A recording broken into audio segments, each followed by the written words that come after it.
Hello, and welcome to Sleep with History. Tonight we take a look at the hidden dangers that surrounded people every day in Victorian times. From food to fires, from travel to the air around them, no one was immune to the perils of the age. This channel is new, so if you enjoy this episode, a like, comment or subscribe would be wonderful. These videos are always ad-free, so if you would like to support the channel, please consider joining me on Patreon for just £3 a month. Now let's begin. In March 1855, in the quiet town of Bradford, families sat down to eat their midday meal. As was common, they were enjoying bread from their local trusted baker. But shortly after eating, people fell violently ill. Dizziness, agonizing cramps, tightening of the chest. Within hours, 17 people were dead. Dozens more lay fighting for their lives in their homes, unsure what was happening to their bodies. The culprit? Flour contaminated with white arsenic. A shop assistant, mistaking the toxic power for gypsum, had delivered death to the baker's door. There was no bitter taste to warn the tongue, and no odd smell to raise the alarm. One doctor who treated victims wrote that he had never seen poison so widely spread, yet so silently delivered. Yet this tragedy in Bradford was not a freak occurrence. It revealed a truth that many had tried to ignore. Food was tampered with, coloured and cheapened, long before it reached the consumer.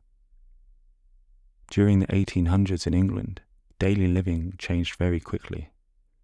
Towns and cities grew crowded as more families moved into closer spaces. Workplaces filled with noise and movement from early morning to late in the day. Goods and materials came from all across the country. Homes gained new comforts. Fashion, food, and household products became more varied and easier to buy. Life offered more choice than ever before. But knowledge did not grow at the same pace. People welcomed these products without knowing how they were made or what they contained. The dangers were often slow and silent. They were part of normal life before anyone understood the harm that was being done. One of the most common risks sat right there on the table: the simple loaf of bread. The most familiar food in Victorian Britain, bread appeared on nearly every table at nearly every meal. For families, especially those with little money, bread provided almost all of the calories eaten each day. As bread making shifted from small local bakers to large commercial suppliers, cost often became more important than quality. Bakers used cheap powders to bulk out the dough and keep their prices down. Chemicals like alum and chalk helped flour look whiter and feel smoother. Ash and other fillers added weight. The loaf looked fine on the outside, but its value to the body quietly diminished. Families who lived mainly on bread struggled to maintain their health. Tiredness, slow recovery from illness, and poor growth in children all became more common when real grain was replaced with cheap filler. The chemist Arthur Hill Hassell tested loaves in the 1870s and found that around half contained unsafe levels of alum. Too much of this chemical could interfere with digestion and harm blood, bones, and kidneys. Often they were not dramatic poisonings, but gradual declines, the kind that slipped quietly into daily life. Food investigations later uncovered colouring agents such as copper salts in a number of samples. When the local government board examined bread in 1877, they found that more than 8% contained lethal levels of copper. Reports of stomach troubles and chronic digestive illnesses were widespread at the same time. It is difficult to say how many people died because of bread contamination, but the weakened state it caused made infections harder to survive. Children felt this most sharply. If a youngster relied on bread that was low in nutrition and difficult to digest, illnesses struck them harder and lasted longer. In one tragic example from 1849, at an institution for poor children, the casualties of a cholera outbreak were linked in part to poor diet. with adulterated bread and oatmeal being highlighted as the major factor in the deaths. This harm extended into adulthood. A factory worker on their feet for 12 or 14 hours needed strength. Instead, they often ate bread that did not sustain them. When sickness came, recovery was slow, and doctors of the era wrote often about widespread indigestion and weakness among working families. As the years passed, the problem became impossible to ignore. Newspapers published the discoveries of food analysts. Public frustration grew.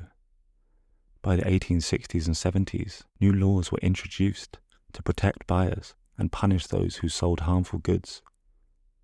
The most important was the Sale of Food and Drugs Act of 1875, which made it illegal to sell food containing dangerous additives or to mislead buyers about what a product contained. Local inspectors were appointed, and the loaves began to be tested regularly. And after the humble loaf, we turned to another daily staple, the morning glass of milk. Seemingly simple, wholesome, and especially important for growing children, many working families relied on milk to provide strength for long days. Yet in Victorian Britain, milk travelled a long and uncertain path before it reached any table. The journey from cow to cup could involve farms, carts, railway wagons, and street vendors. Hours or even days might pass before a household received its milk. There was little cooling, no sealed bottles, and very few checks on hygiene. Warm weather or long transport often meant the milk arrived already turning sour. To keep the business flowing, some sellers learned tricks to hide the signs of spoilage. One of the most common was borax or boric acid, a white powder that could dull bad smells and make milk look fresher. It did not remove any harmful bacteria, but it did make the milk seem fine to the senses. By the late 1870s, reports suggested that borax was in regular use at many large dairies, not just in summer, but throughout the year. Government testing in the early 1880s revealed the scale of the issue. Around 1/5 of milk samples checked failed purity standards. Many were watered down, thinned, or had preservatives added to restore a healthy look. A chemistry report at the time even stated that around 5 grams of borax was perfect to mix into half a litre of milk to mask the acidic taste and give the drink its freshness back. For families trying to stay healthy, the result was catastrophic. Milk that looked fresh might still contain high levels of bacteria from early spoilage or infected cattle. Borax hid the sourness, but it did nothing to keep the illness away. These young children, already vulnerable to disease, drank milk like this day after day. The result? Slower growth, illnesses, and greater risk when infections spread. Doctors of the time began to notice a pattern. In places where milk quality was low, infant mortality was extremely high. Repeated exposure to harmful germs created illnesses that spread rapidly through crowded homes. The trade did not always deny what was happening. One major dairy official admitted the milk trade as it is at present cannot be carried on without the use of preservatives.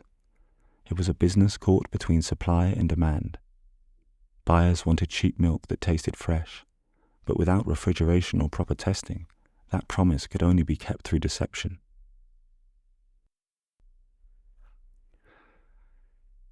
Over the years, laws were slowly introduced to improve standards. Inspectors tested samples more often, and fines were issued for watering milk or adding chemicals without disclosure. But for a long stretch of the era, even the glass that children trusted most carried its own quiet threat. As Victorian shops filled with new treats, bright colours soon became part of the charm. Confectioners and manufacturers competed for attention, and colour promised excitement, sweetness, and novelty. Many buyers simply judged quality by appearance alone. The brighter, the better. Few paused to wonder what made a sweet so green, or a bun so yellow. Natural dyes were often expensive, and so cheaper chemicals began to appear in foods. Some of these came not from kitchens or farms, but from paint boxes and workshop shelves. They gave vivid colour, but brought silent danger.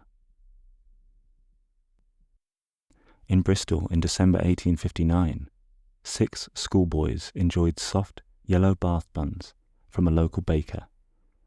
Not long after, they fell violently ill, not with ordinary stomach upset, but with distress that suggested poison. When questioned, the baker admitted adding a powder to make the buns look richer in colour. He thought it helped his sales. At first, he said it was chrome yellow, a lead-based pigment. Later, it was revealed to be much worse, an arsenic compound, yellow sulfide of arsenic. The powder had been brought easily from a pharmacist with no question about what the buyer planned to do with it. This was not an isolated case. Analysts of the time discovered the same dangerous pigments in mustard, bright sweets, and even table condiments. Lead chromate gave foods a bold yellow tone, but lead is a heavy metal that harms the brain, damages the kidneys, and slows growth, especially in children. Reds could be just as worrying. Many confectioners use mercury sulfide, known as vermilion, to colour bonbons and sugar treats. Mercury affects the nervous system and can slowly poison the body. Again, the danger was not always immediate, just silent, steady, and largely unnoticed. Green foods also posed a risk. Copper salts, such as those found in the bread, produced a bright, tempting green, perfect for pickles, jellied and boiled sweets. But copper in the stomach causes burning pains, vomiting, and can destroy the kidneys. In each case, the pattern was the same. Foods that looked cheerful and harmless could hide harmful chemistry. These colours entered the market because they worked visually. They made goods look more desirable at a time when competition was fierce and regulation was light. It was not only food that carried danger. Even the walls of a Victorian home could threaten the people living within them. By the middle of the 19th century, richly patterned wallpaper was a sign of taste and comfort. Deep greens and bright yellows were especially fashionable, and one popular colour, known as Scheele's green, was a pigment made using arsenic. Families admired these designs without knowing that the very walls around them were slowly making them ill. Doctors began to notice strange cases. The people living in beautifully decorated rooms suffered from constant headaches, stomach problems, irritated skin, and sudden fits. In some households, the illnesses faded only after the wallpaper was removed. All the signs pointed to a hidden culprit. When rooms were warm or damp, tiny flakes of pigment could come loose. Dust from the paper settled on furniture, clothing, and food. In still air, chemical vapours might rise from the walls themselves.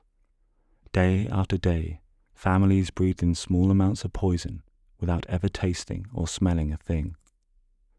The danger took its time, slow, silent, and easily mistaken for other ailments. Even as concerns grew, fashion continued to favour these rich colours. People trusted what they could see, and what they saw was beauty, not harm.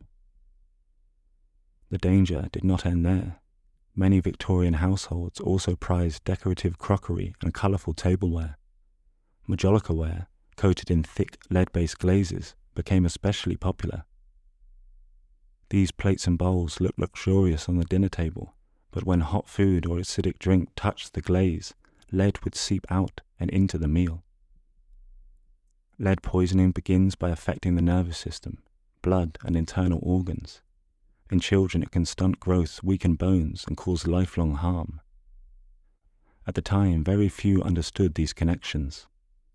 Many cases of mysterious stomach illnesses, seizures, or sudden death may have been the result of something as ordinary as eating soup from your favourite bowl. Doctors later identified hundreds of poisonings linked to lead-based ceramics. Yet because medical knowledge was limited and symptoms varied, the true scale of harm was never fully recorded. The danger blended into everyday life, a quiet risk hiding in plain sight. People were at risk in the very spaces they walked through each day. Even the routes that connected one room to another could bring danger. Nowhere was this more clear than in the staircases used by those who served the household. In large Victorian homes, the servants' back staircase was the main culprit. These stairs linked kitchens, cellars, attics, and tight living quarters, but comfort and safety were not a priority when they were built.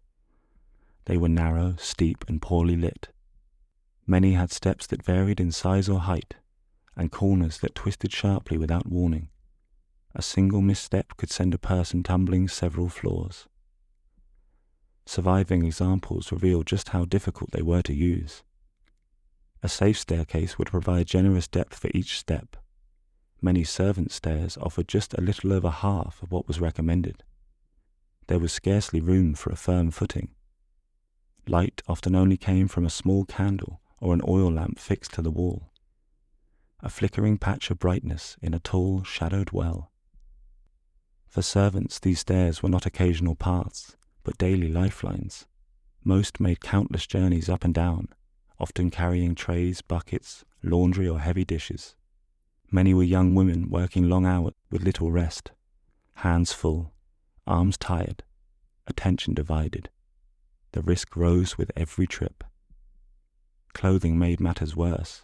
The long skirts and aprons worn at the time brushed dangerously close to heels and edges. A hem caught underfoot could lead to a sudden fall.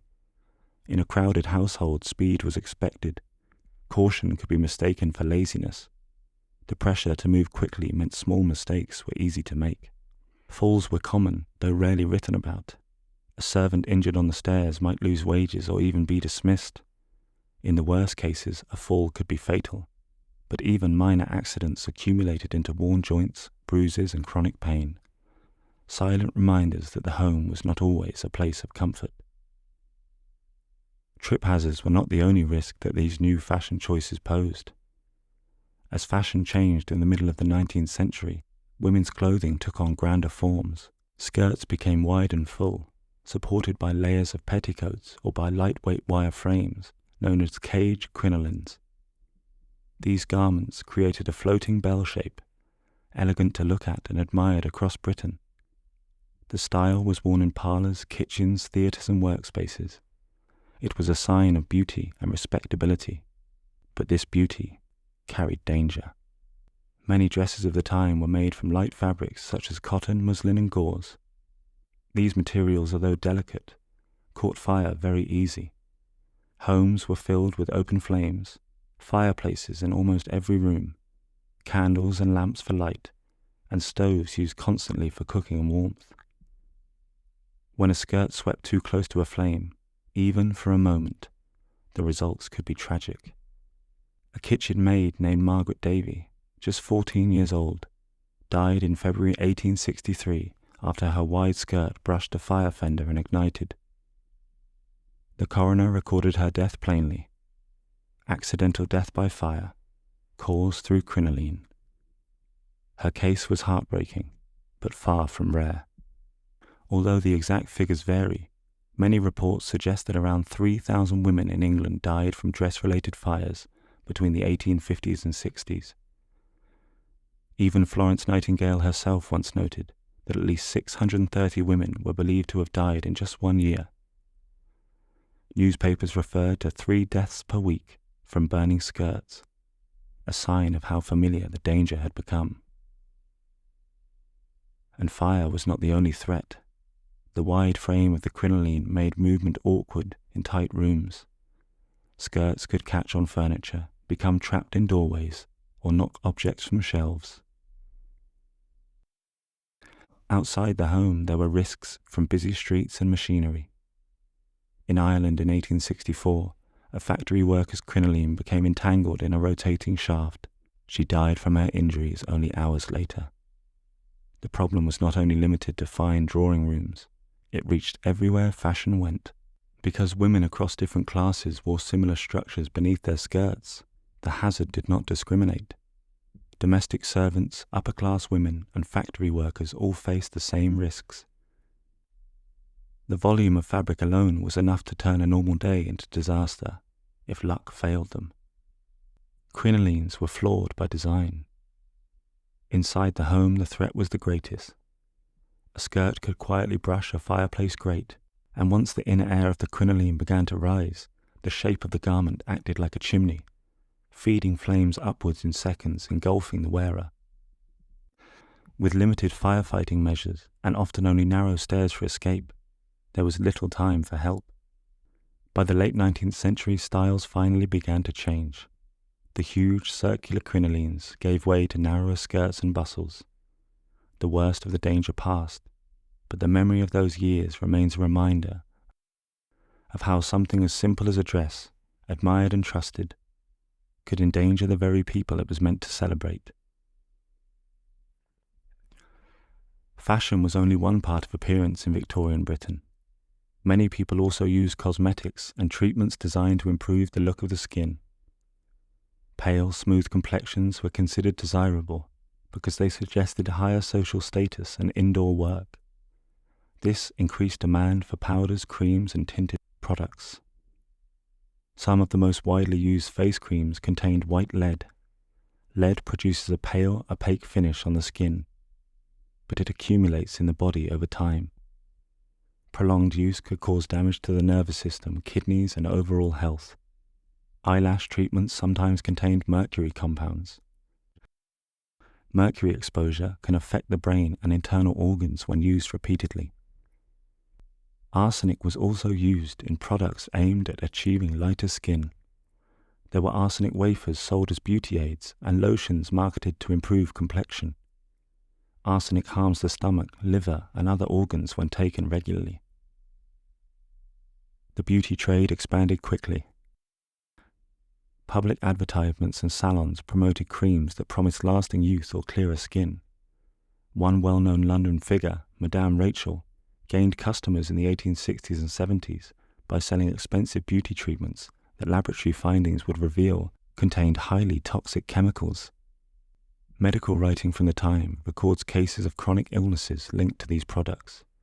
Symptoms such as tremors, digestive issue, and persistent weakness appeared in users who regularly applied creams and powders that contained heavy metals. Exact numbers are unknown because the effects developed so gradually and were often attributed to other causes. Regulation was limited during much of the century, and chemical ingredients were not always listed or monitored. The cosmetics used in Victorian households showed how new products often reached the public before their health effects were fully understood. Even with only a glance at the home, we can already see how daily living held quiet danger in all corners of Victorian life, and we have not even stepped out of the doorway. Beyond the threshold waited busy roads, public space, new machines and hurried movement. Homes opened directly onto lanes and thoroughfares filled with carts, riders, wagons, and unfamiliar devices powered by gas and steam. This crowding of people into narrow spaces and the lack of adequate drainage and clean water supply caused one of the biggest killers of the Victorian times. Sanitation, the systems by which waste are removed, lagged far behind population and building growth. The result? Disease found roots into daily life that were often hidden and indirect. In towns across Britain, the rise of infectious disease in the first half of the 19th century is well documented. Studies show that more than 50% of deaths in England and Wales in the mid-century were due to infections. Many of these diseases were long familiar: smallpox, tuberculosis, called consumption in those days, and influenza. Yet what changed was their scale and frequency in rapidly expanding urban zones, where water, air, and waste systems were under strain. For generations, people accepted that city life carried risks, but the degree of those risks grew with each passing decade. Young children again were especially vulnerable. The parishes where data is available record a sharp rise in mortality for children aged 1 to 4 in the decades from 1820 to 1850. In both towns and rural areas, though the effect was stronger in urban zones. The sanitary movement gathered pace in the 1830s and 40s.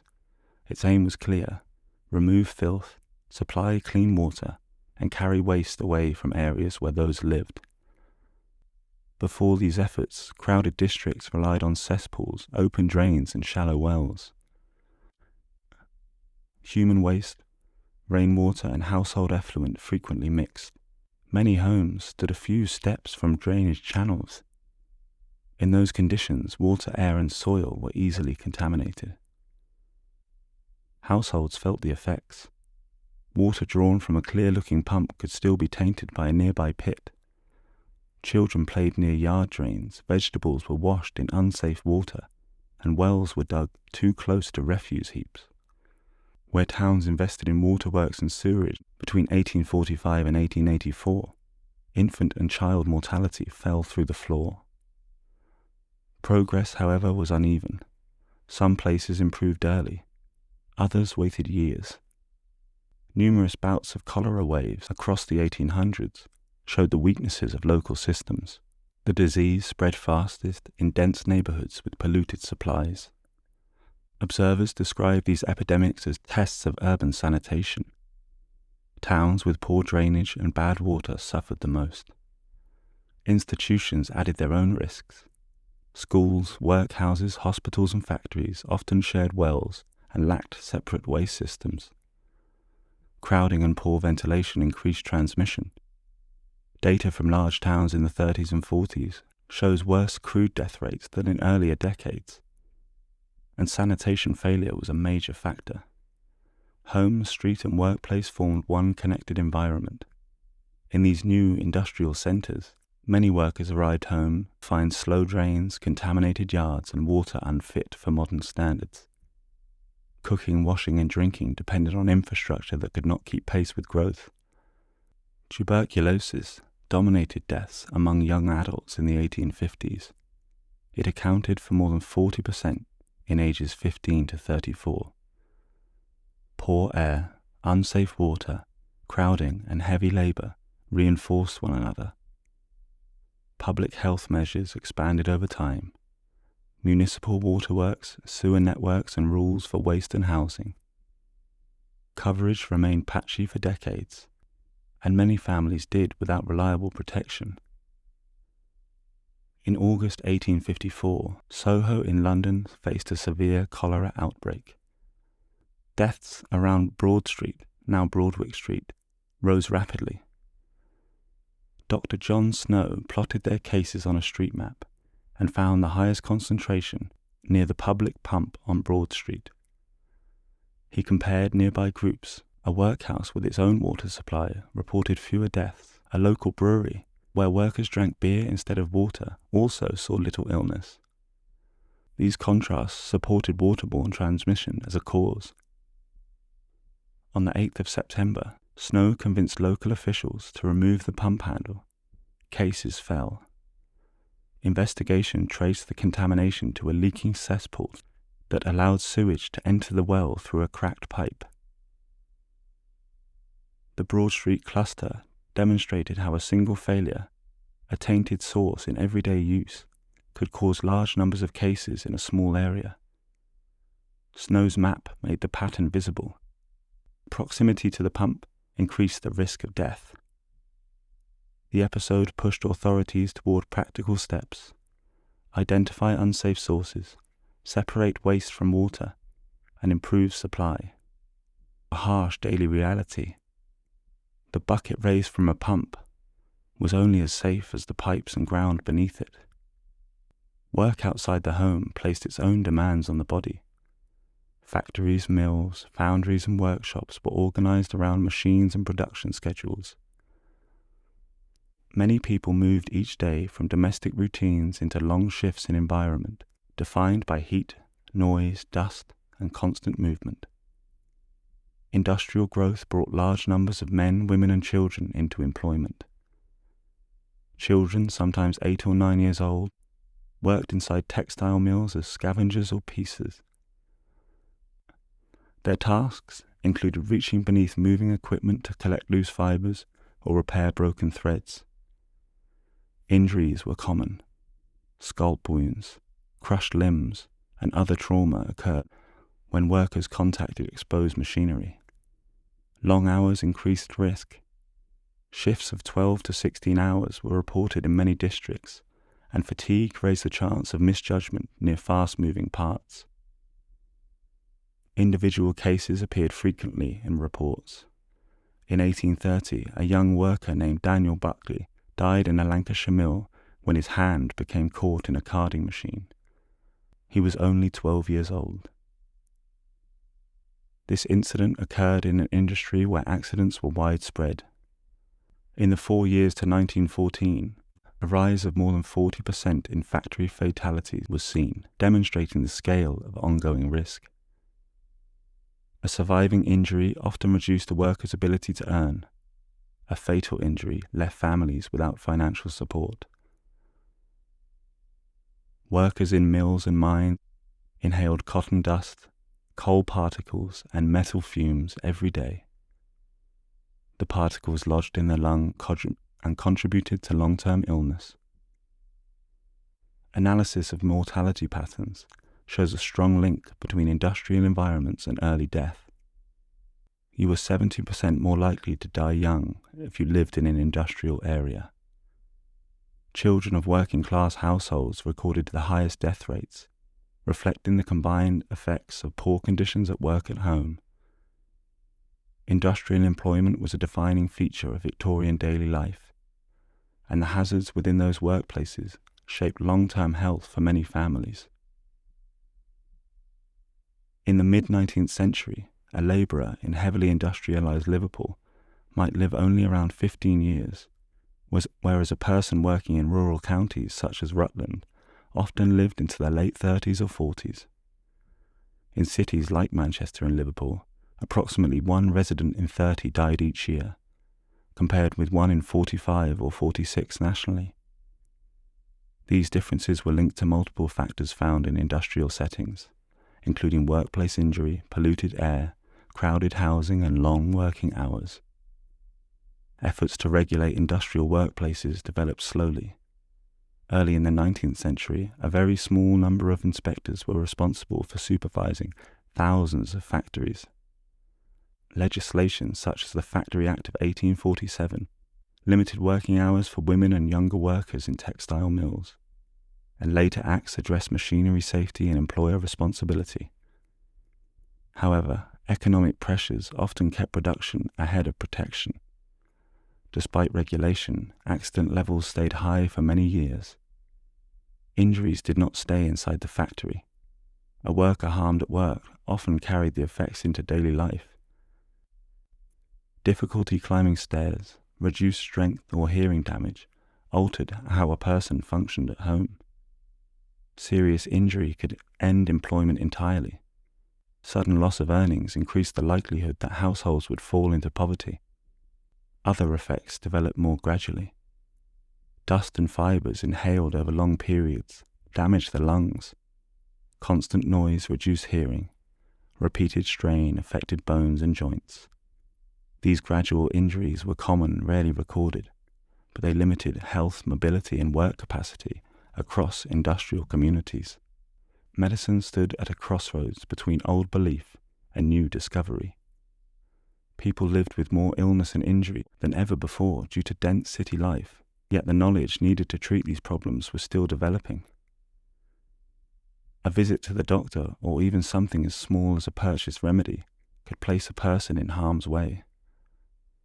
Before the arrival of germ theory, many doctors believed disease drifted through the air in poisonous miasmas, foul vapours rising from waste and stagnant water. Though this belief sometimes pushed improvements in ventilation and drainage, it did little to stop infection in hospitals and surgeries. Bacteria were unknown. The idea that dirty instruments or unwashed hands could carry death from one patient to another had not taken hold. Surgeons moved from one case to the next without cleaning their tools, and patients who survived the knife often died from infections that followed. Amputations and major surgeries carried grim odds. In large hospitals, nearly half of those who underwent such operations succumbed afterwards, not from the injury that brought them there, but from the wound infections like gangrene or sepsis. Surgical theatres were crowded spaces filled with students, relatives, and curious onlookers. No masks, no gloves, no disinfectants. A surgeon's pride came from the speed of the cut rather than cleanliness. A quick hand could save a patient from agony, but the faster the cut, the more likely sawdust, dirt, or clothing fragments were dragged into the open wound. Even after the introduction of chloroform in the 1840s, remarkable breakthroughs in easing pain, dangers lingered. Anesthetics could stop breathing as easily as they stopped pain. Some patients died on the table because dosage was guesswork, delivered by cloth over the mouth with no monitoring. Surgeons used the new tools but did not fully understand their limits. Hospitals themselves posed risk. Many families avoided them entirely, believing, often correctly, that going into a ward meant leaving hope at the door. Hospitals overflowed and patients slept only feet apart. Bed linens were shared, air was thick, and disease flickered from cot to cot. A person admitted with a broken arm might leave only after contracting typhoid or smallpox, if they left at all. Outside the hospital walls, danger took on another form: cures for sale. Chemists stocked shelves with tinctures and potions, whose labels promised relief from every ache and ailment. Few were regulated, many were strong. Laudanum, a mixture of opium and alcohol, could be brought with ease, used for teething babies or helping labourers sleep through pain. It often created dependency and deadly overdoses. Some mixtures contained arsenic for skin conditions, strychnine or rat poison to stimulate the nerves, or mercury to treat syphilis. These poisons left their mark slowly, through trembling hands, hollow cheeks, and damaged organs. Quack doctors toured towns offering bottled answers to chronic misery. Newspapers advertised pills for female complaints, powders for the nerves, and tonics to restore lost vitality. The appeal of these cures was simple. Doctors were expensive, illness was constant, and hope came cheaply in a corked vial. Many took a little every day and never realized the side effects were eating away at them. Bloodletting, a tradition centuries old, still lingered in parts of the country. The belief that bad humours circulated through the blood encouraged doctors to drain a patient in the hope of restoring balance. Those already weakened by fever were pushed closer to the point of no return. Leeches were kept in jars ready to latch onto pale skin. Their work praised, even as patients wasted away. Childbirth also stood as one of the most dangerous experiences of Victorian womanhood. In crowded maternity wards, midwives and doctors delivered infants with hands that had just tended to the dead. Puerperal fever, a severe infection following birth, spread rapidly in these conditions. Many new mothers grew weak, burned with fever and died within days, leaving newborns motherless before they could be held. The link between hand-washing and survival came only slowly into view through the work of pioneers like Semmelweis and later Joseph Lister, who championed antiseptic care. Dentistry offered no comfort and inspired terror. Rotten teeth were often pulled without anaesthetic. An infection from a single extraction could travel through the jaw or bloodstream to the brain. A person might arrive to relieve pain and find themselves days later fighting for their life. The Victorian medical world was full of determined minds pressing forward. The invention of the microscope revealed a smaller universe. Public health laws emerged. Vaccination against smallpox spread widely. Antiseptic practice grew. First it was questioned and then widely accepted. Hospitals were reorganized. Patients grouped together. Crowding reduced and hygiene improved. But for much of the century, the pace of progress moved just a little slower than the pace of harm. If you made it out of the hospital, you entered a world shaped by movement. Horses and carts filled the roads. Children played near the curb while workers hurried home at dusk. Narrow streets strained under the pressure of a rising population. Sidewalks, carriageways and turnpikes became a shared space where every traveller, young or old, had to navigate hazards that could appear without warning. In London, the busiest of Britain's cities, horse-drawn traffic dominated the streets. By the mid-1850s, there were around 3,000 omnibuses rumbling through the capital each day. The sound of clattering wheels mixed with the rhythm of iron-shod hooves striking stone. Streets were narrow, paving uneven, and many routes were poorly lit, if lit at all. Crossing a road or stepping from a pavement to street required constant care, patience, and luck. In 1865, the Registrar General reported that horse carriage accidents killed more people in a year than railway disasters.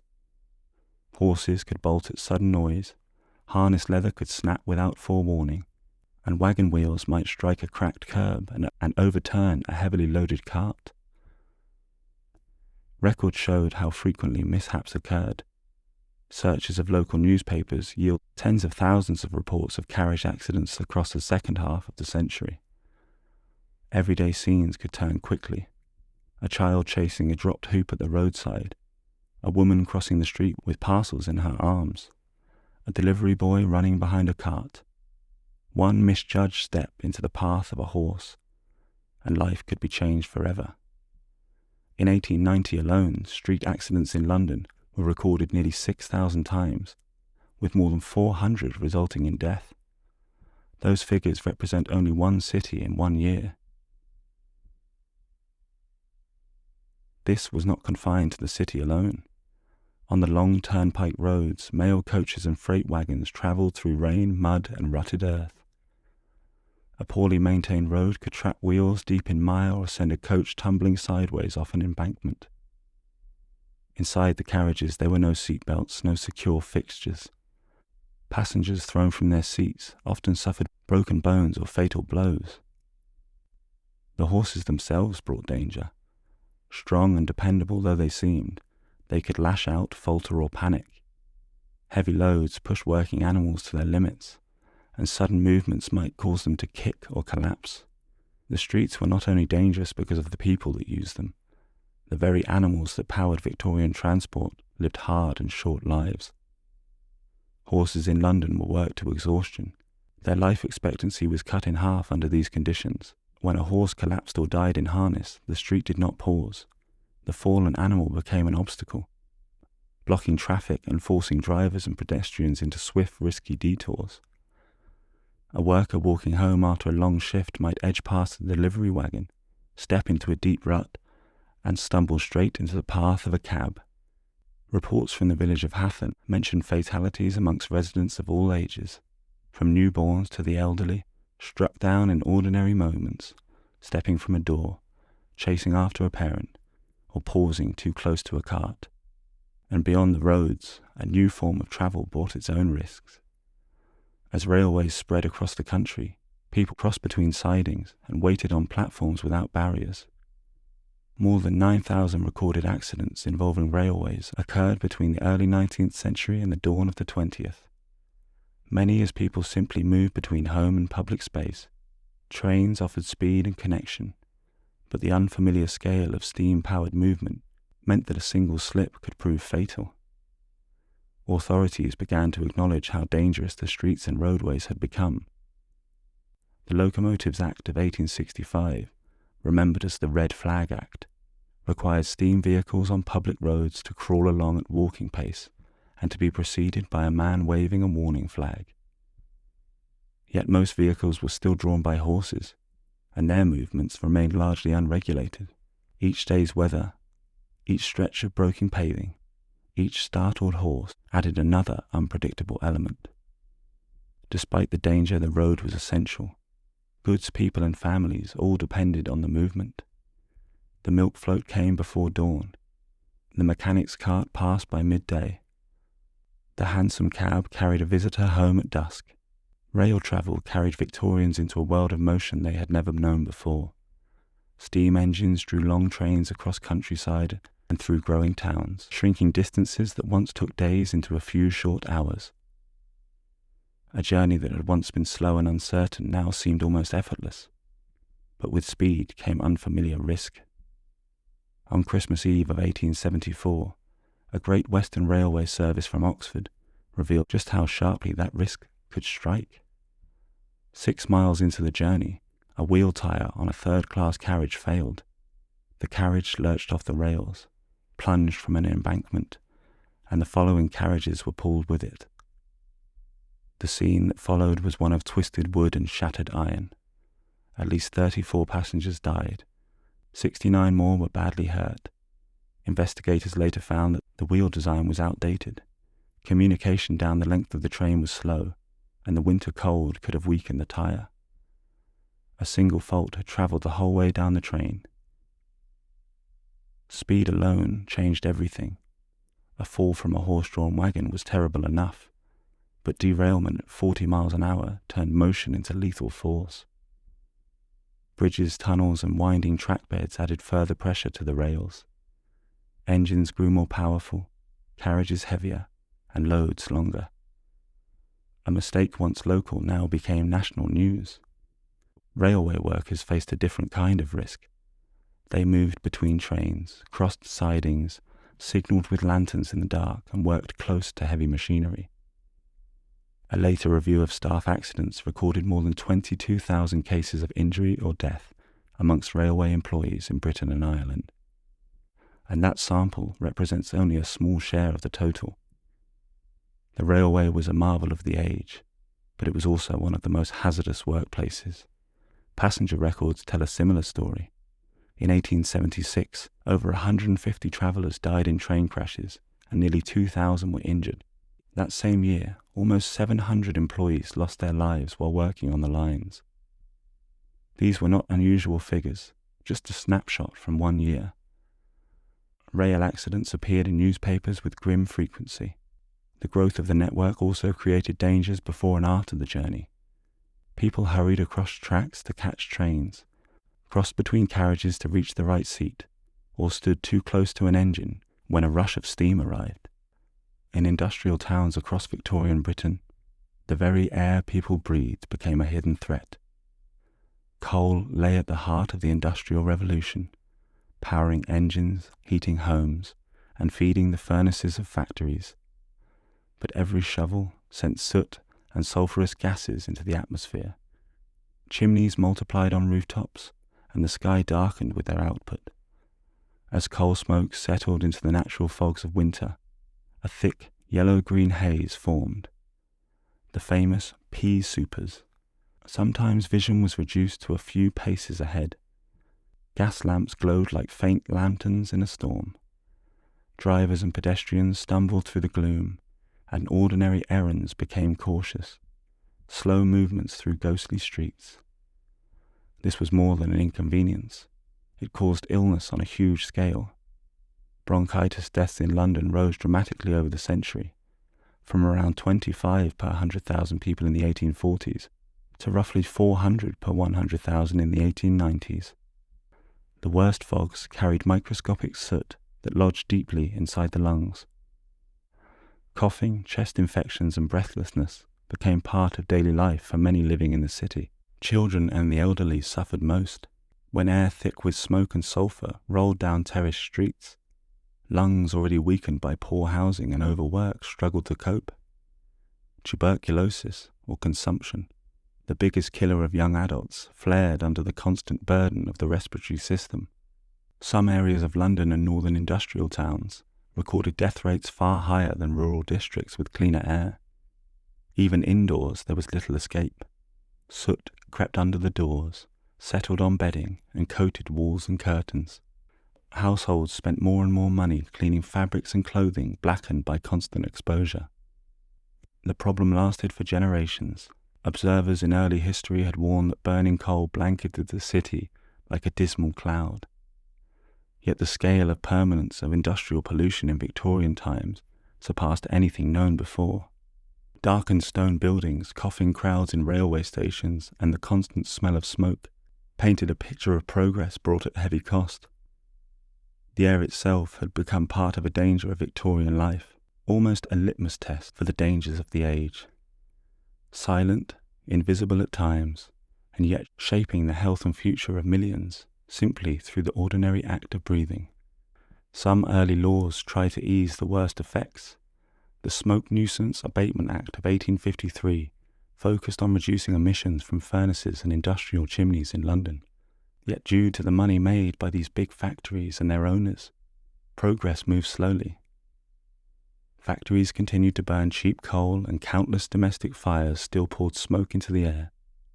It would take decades before cleaner fuel, improved technology, and stronger regulation began to lift the haze that had become part of urban life.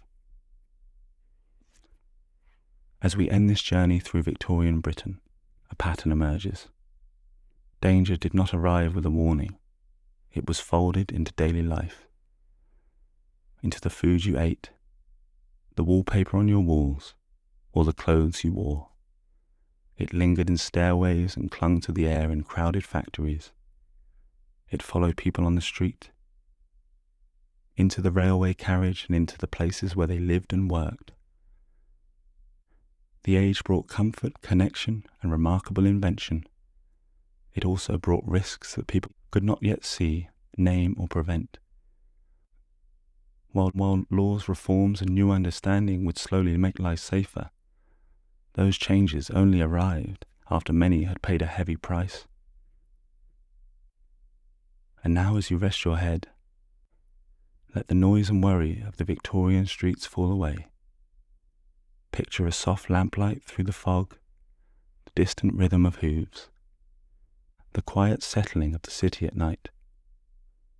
History is full of lessons carried gently through time, some bright, some shadowed, but all worth remembering.